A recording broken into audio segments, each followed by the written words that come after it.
Welcome to Solo Travel Adventures. I'm Cheryl Esch, your host.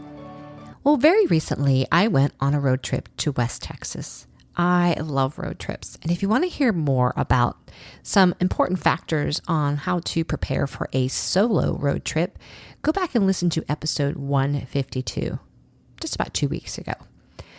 Well, I have to admit, it didn't go as planned. And actually, my last 2 road trips have not gone as planned.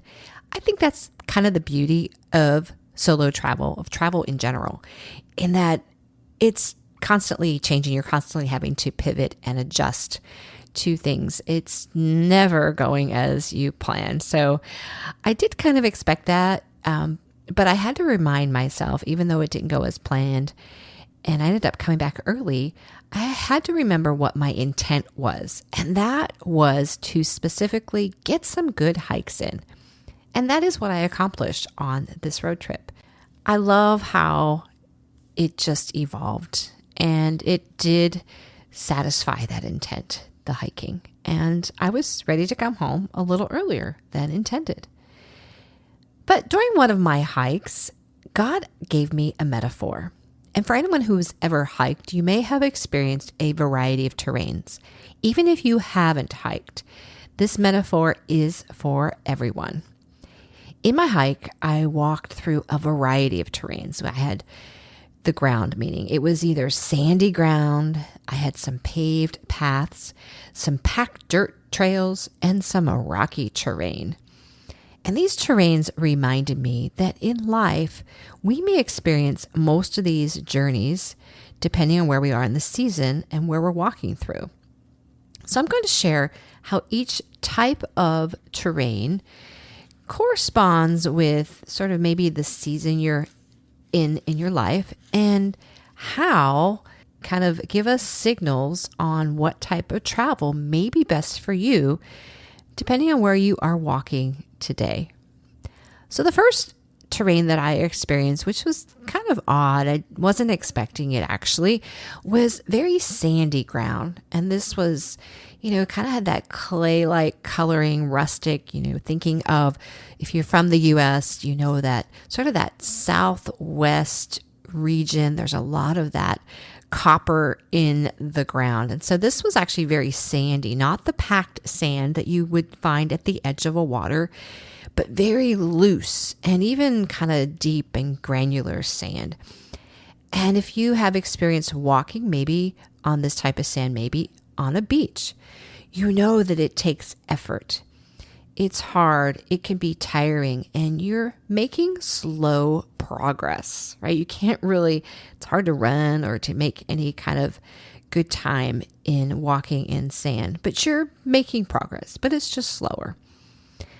If you are feeling like, yeah, I feel like I'm walking on sandy ground, things are a little shaky maybe in your life, things could be a little challenging, but you are still moving slowly forward each day. Maybe it's just the stress of your job. Maybe there's some relationships. There's just some things that are uncertain, but you're still making some headway. It's just a lot harder. And so you are feeling probably a little tired. And if you are feeling you are here in this part of your life, this is where you're at, I got the sense as I was walking and just feeling how this metaphor relates to travel, I found that if you are kind of walking in this sandy kind of ground, your travel, you might be best suited to find a trip that is based on your interest. For example, what makes you happy and alive? Some examples might be basing your trip on if you like music. Music brings you life. You feel just energized by it. Then find a music festival somewhere that you would like to go to. Maybe you like hiking. Find a place to go hiking. Maybe you like cooking and you want to base your travel on, going somewhere where there is some unique cuisine and you take some cooking classes while you're there. Maybe you like to knit. I recently just saw that, there's kind of a a knitting, I don't want to say retreat, but sort of you can experience that in Iceland, actually. Now, that would be fun, but I'm not a knitter. So I would think basing your travel on your interest to give you back some of that joy in your life, to give you some of that energy back in your life, because you're walking on sandy ground, you're feeling a bit tired. And so this would give you an opportunity to really find that joy again in your life, and be able to go back and continue or find a new path, right? And so that's going to be the next one that I experienced, was that traditional packed dirt kind of pathway. Now, those are really easy. You can make really good time on those pathways when you're hiking. There's really, might be windy. There's really nothing. You don't even have to really look at the ground while you're walking, because you are assured that it's packed and you're making good time in your travels. And so if this is you are likely maybe doing well in your life, and you are going through life, you're making good progress. Nothing major is happening potentially in your life, but you also want to get away. But you haven't really considered, where would you go? My thoughts are, since you have already this energy, you're not being bogged down by maybe some things in your life, that a multiple city tour might be really exciting because it moves fast. You have that energy. Or you could focus your travel on, maybe just one country. There's a country that you just want to explore. And so you just bounce around to those various cities or towns in that specific country. And you have the energy to do that. And that sounds like a lot of fun. And that might suit you and fit with the season you're in right now. The third pathway that I came across was just occasionally some path, they're paved, whether it was just like concrete, it might have been a boardwalk, again, very easy to walk on. But as I was walking on, certain sections had just some streets that I had to walk on. I recall in my life at times, and it reminded me of, if you've ever been so stressed or overwhelmed in your life, and you get in your car and you drive to work or the grocery store, and you get to your destination and you go, how did I get here? You were on automatic. Or you're actually supposed to go somewhere else, but you're on such automatic, such that you actually go to work because you think that's where you're just like in this tunnel vision in your life right now. And you might actually be in what I call survival mode.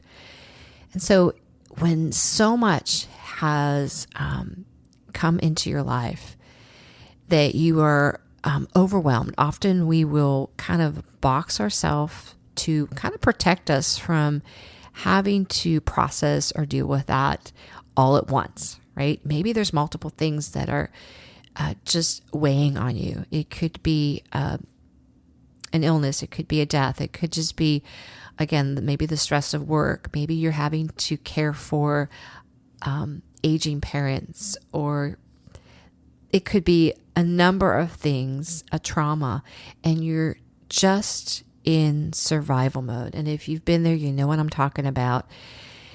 You almost like you have blinders on, and you're just, like I said, on this paved pathway, just going, and you're just surviving. All right. When we are in this survival mode in life, and we're just, we don't want to think about anything else. Honestly, we're just trying to get through each day. Well, often when we're in that place, we are not thinking of travel, right?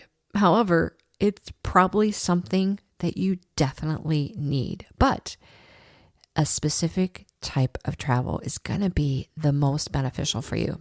For example, I would highly recommend, if you are in survival mode, you are on this oh, you're just got these blinders on, you're just walking this path, just trying to get through each day.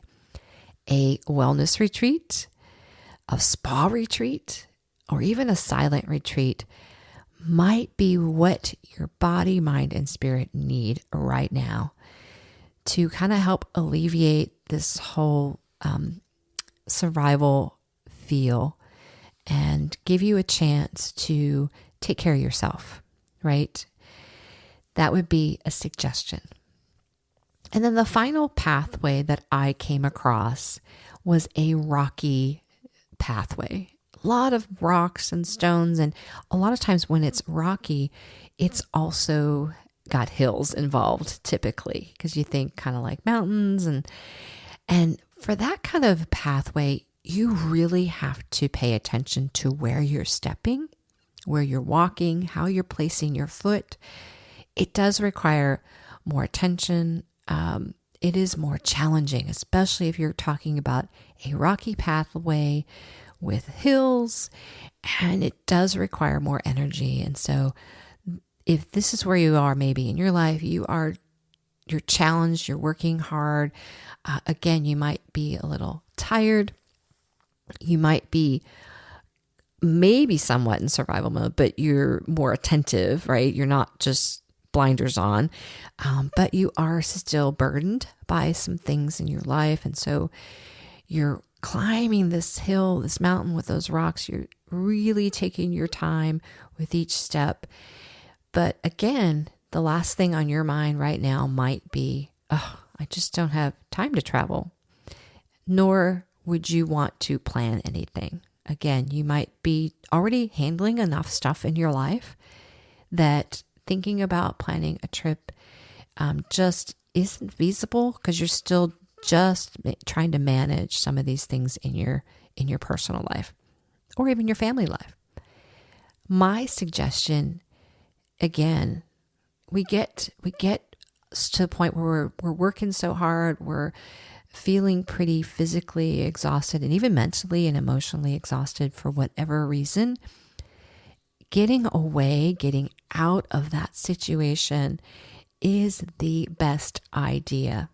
And you don't have to go far, as I've said before. But for this particular situation, I would recommend, again, a cruise or a group tour where things are planned for you, but you're still getting away. You're still having that opportunity to, just for a moment, just for a time being, leaving the burdens or the challenges that you are facing just behind, even just for that week or so. Now, these ideas and these suggestions for the type of travel dependent on your season of life are just suggestions. However, if you would decide to work with me, this is what I do in my one-on-one travel coaching. We assess where you are in your life. Maybe I'll start using these metaphors of, the sandy, the packed dirt, the paved path, or the rocky path, just to assess where you feel like you are in the season of your life. What are you trying to juggle? What are you managing? We look at that. We look at your personality. And then we determine what would be the best type of travel for you. And this just kind of gives you an idea of how this metaphor was sort of given to me, and I just kind of came to my head that it applies as well. Like, you could utilize this and consider these types of travel depending on where you are. If you're still unsure, I would love to have a discussion with you. I do offer a free discovery call. You want to know more about the program, that one-on-one travel coaching. It is 4 sessions to get you started, get you out there, and also some post-reflection after your trip. Go to CherylBeckEsch.com and click on Work With Me, and you can see a little more about the program. You can click and schedule a discovery call as well through that page. And I hope to hear from you, as I want to see every woman have the opportunity, even if they're struggling with their day-to-day life, have that opportunity to see travel as a way not to just to escape it, but to be released from it for moments, to have a different perspective from it. And that's what I work, individually. Each person, each client is handled individually. So it's not a cookie cutter program. We look at yourself, your personality, and where you are. And I would love to see that freedom happen for you and that transformation in your next travels. Did this podcast inspire you to participate in a solo journey? Well, my hope is that all women 50 and up have the courage and opportunity to experience at least one solo trip in their lifetime. But maybe you're feeling stuck about trying it solo. With my one-on-one travel coaching program, I can help you have a transformative trip, especially for those who are needing healing. Go to my website, CherylBeckEsch.com, and check out the program. Travel is a wonderful vehicle to heal.